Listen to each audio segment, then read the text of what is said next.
Another day, another basketball stories na naman ang pagkukwentuhan natin. At ngayon nga ay pag-uusapan natin ang balitang may mensahe nga na po si Victor Wembanyama sa OKC Thunder at ang unang gagawin ng Los Angeles Lakers ngayong offseason. For the first time nga po simula taong 2017 ay sa wakas nakabalik na nga po ang San Antonio Spurs sa West Finals matapos nilang manalo sa kanilang Game 6 at ma-eliminate dito ang Minnesota Timberwolves.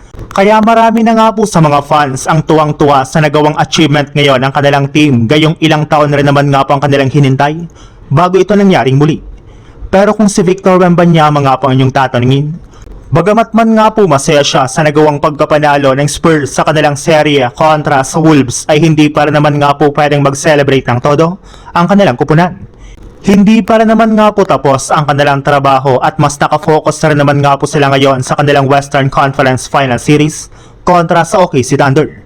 Sinabi nga po nito sa kanyang interview na excited na nga po siya na makalaban sa isang 7-game series ang ating defending champions, lalo na si Shai Gilgeous-Alexander. Ito rin naman nga po ang best team ngayong season kaya kailangan talagang mag-ingat ng todo ang kanilang kupunan.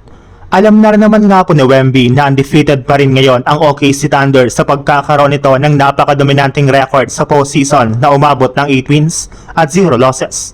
Kaya kung sakali man nga po na matalo nila ito at maputol nila ang win streak ng OKC Thunder ay magkakaroon nga po sila ng malaking tsansa na makaabot ngayon sa NBA Finals. Sa ibang balita naman, mismong si JJ Redick na nga po nagsabi sa kanyang interview sa media na meron nga na po talagang napakalaking pagbabago na mangyayari sa lineup ng Lakers sa mga susunod na linggo. Napakalayo pa rin nga na po talaga ng pagitan ng Lakers kumpara sa ating defending champions na OKC Thunder. At iyan nga pong susubukan nilang alamin at ayusin ngayong offseason at sisimulan nga po nila yan sa pamamagitan ng pagtanggal ng kanilang mga manlalaro.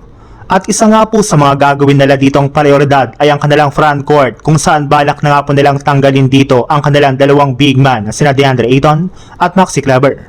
Bagamat man nga po nagkaroon ng ilang magagandang performance si Ayton sa regular season ay napatunayan pa rin nga po na nanlalamya ito sa mga competitive games habang si Maxi Kleber ay wala talagang nagawang maayos pagdating ng playoffs.